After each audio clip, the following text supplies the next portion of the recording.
ரொம்ப எளிமையாக சிறிய மாணவர்கள் கூட ரங்கோலி ஓவியம் வரையலாம். ஸோ அதன் அடிப்படையில் இப்போ வந்து ஒரு சிம்பிளான ரங்கோலி ஓவியத்தை நம்ம பார்ப்போம். ஃபஸ்ட்டு வந்து இந்த ப்ரோ சர்க்கிள் டூலில் ஒரு சர்க்கிள் மேக் பண்ணிவிட்டு, ஸோ 4 அந்த கார்னர் அந்த பகுதியில் பாருங்கள் 4 கோடுகள், அதுக்கப்புறம் அந்த இடையில் இருக்கிற கேப்லேயும் இந்த மாதிரி கோடுகள். இப்போ எல்லா கோடுக்கும் நடுப்பகுதியில் இது போல் ஒரு டாட் நீங்கள் வச்சுக்கிட்டே வாங்க. எப்படி வந்து இந்த ரங்கோலி ஆர்ட்டை வந்து கம்ப்ளீட் பண்ணலான்னு பாருங்கள். ஸோ இப்படி வந்து இந்த லைன்ஸை வந்து நீங்கள் கனெக்ட் பண்ணிக்கோங்க.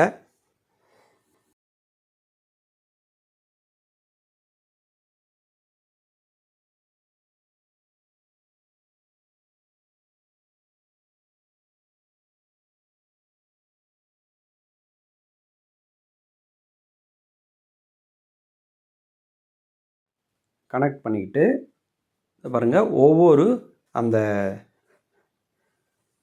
அந்த இடுக்கான பகுதியில் கோடுகளை வந்து இது போல் நீங்கள் ஆட் பண்ணிக்கோங்க. ஸோ அந்த கோடுகள்லேருந்து நம்ம லீஃப் வந்து ட்ரா பண்ண போகிறோம். பாருங்கள், இது போல் நீங்கள் ஒரு லீஃப் வந்து ட்ரா பண்ணிவிடுங்க. ஸோ எல்லா கோடுகள் அந்த இருக்கிற பகுதியில் இந்த இலைகளை வந்து நீங்கள் வரைஞ்சிக்கோங்க.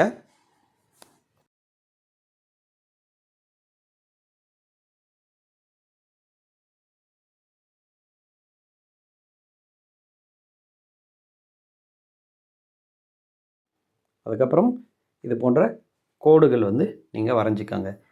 ஒரு ரொம்ப எளிமையான வடிவத்தில் இந்த ரங்கோலி ஓவியத்தை நம்ம பார்க்குறோம். இப்போது அடுத்தபடியாக நம்ம வந்து கலர் செக்ஷன் பார்க்கலாம். எல்லோ கலர் ப்ரஷ் பென் இல்லைன்னா நீங்கள் ஸ்கெட்ச் இல்லைன்னா கலர் பென்சிலில் கூட நீங்கள் யூஸ் பண்ணுங்கள். இல்லை வாட்டர் கலர் இருந்தாலும் வாட்டர் கலர் யூஸ் பண்ணுங்கள். ஃபுல்லாக வந்து இது போல் எல்லோ கலர் வந்து ஆட் பண்ணிடலாம். அடுத்தபடியாக அந்த இலை பகுதிக்கு நீங்கள் க்ரீன் இருந்தால் க்ரீன் கூட பண்ணுங்கள். க்ரீனும் அழகாக தான் இருக்கும். இந்த இலைகளுக்கு க்ரீன் கலர் வந்து ஃபில் பண்ணலாம். இல்லைன்னா இந்த மாதிரி நான் எல்லோ கலர் வந்து ஃபில் பண்ணுறேன். ஸோ ரங்கோலி ஆர்ட் தானே, ஸோ நம்ம எந்த கலர் வேணாலும் இன்னோவேட்டிவாக நம்ம ட்ரை பண்ணலாம். ஓகே, அடுத்தபடியாக நம்ம எடுத்துருக்கிறது ஆரஞ்சு கலர். ஸோ ஆரஞ்சு கலரும் அதே போல் வந்து அழகாக ஃபில் பண்ணிவிடுங்க. இன்னும் நீங்கள் இதை கூட நிறைய டெக்கரேட் பண்ணலாம். இதை நீங்கள் இனோவேஷன் கூட நிறைய பண்ணலாம். இந்த ரங்கோலி ஆர்ட் அதிகமாக வந்து, அதாவது ரங்கோலி ஆர்ட்டுன்னா புள்ளி வைக்காமல் நம்மளே இன்னோவேஷனாக வந்து நம்ம வரையலாம். ஸோ அதை வந்து ரங்கோலி ஆர்ட். ஓகே, நீங்களும் இந்த ட்ராயிங்கை ப்ராக்டிஸ் பண்ணி பாருங்கள்.